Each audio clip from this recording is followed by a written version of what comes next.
Louvado seja o nosso Senhor Jesus Cristo e sua Mãe Maria Santíssima. Para sempre sejam louvados. Desde ontem, o Evangelho nos fala sobre esta tristeza que se transformará em alegria. Isso para mostrar, para nós a esperança da ressurreição e desse reencontro com Deus. Na verdade, nós caminhamos nesta terra, estamos numa jornada longa, muitas vezes desafiadora, mas nós não estamos sozinhos. Esse texto do Evangelho é um tanto consolador para nós, porque nos fala da nossa esperança. Jesus, nos seus últimos momentos com os discípulos, ali na última ceia, um pouco antes de ser entregue para ser crucificado, ele fala as últimas palavras, como que o último testamento, né?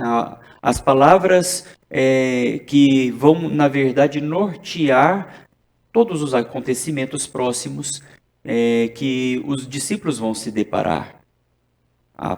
Um desses acontecimentos é a sua paixão e morte, né? A paixão e morte de Jesus. E diante desse desafio que se coloca, que se apresenta, os discípulos corriam um grande risco de se desanimar diante dos fatos, né? Diante do sofrimento de Cristo. E é por isso que Jesus fala, olha, vocês não me verão, mas depois vai acontecer que vocês me verão novamente. Enquanto isso, permanecei firmes. A tristeza se transformará em alegria. E a bonita imagem que Jesus usa para dizer para os discípulos que eles devem esperar, mesmo em meio aos tormentos, sofrimentos, perseguições, como nós vimos hoje na primeira leitura, tirada dos Atos dos Apóstolos, Paulo foi perseguido. Mas o Senhor Jesus havia dito para ele, como numa revelação, que não se preocupasse, que estaria com ele. Eu estarei contigo. Não se preocupe diante das nações, diante dos sofrimentos, Jesus dizia para Paulo, dentro do seu coração, eu estarei com você. Mas não deixe de pregar o Evangelho.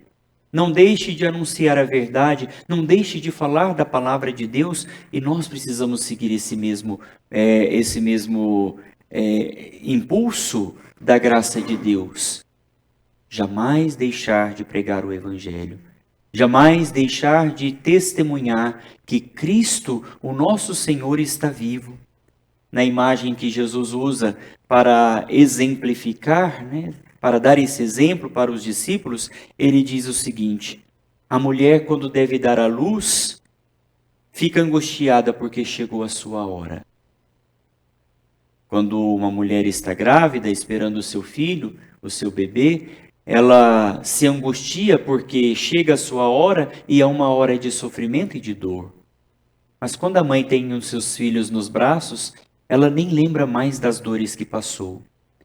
Isso para dizer que neste mundo nós enfrentamos os desafios que são apresentados para nós. Sofremos, nos entristecemos, nos angustiamos, sentimos ansiedade, sentimos muitas vezes o pavor das realidades que se apresentam para nós no nosso tempo, no nosso século. Mas toda a nossa tristeza, nossa angústia, o nosso sofrimento se transformará em verdadeira alegria pelo reencontro com Deus. Por isso busquemos verdadeiramente o Senhor, que não nos abandona, como também não abandonou Paulo, como não abandonou nenhum dos apóstolos, mesmo diante do ato máximo da manifestação de sua fé no seu martírio. Paulo foi degolado. Pedro foi crucificado de cabeça para baixo. André, também crucificado. Matias foi também degolado com um machado. E mesmo assim, eles se tornaram intrépidos diante do desafio, diante do martírio, melhor dizendo, diante do martírio, se tornaram destemidos. Diante também das realidades da nossa vida, sejamos corajosos e caminhemos com Cristo. Louvado seja o nosso Senhor Jesus Cristo. Para sempre seja louvado.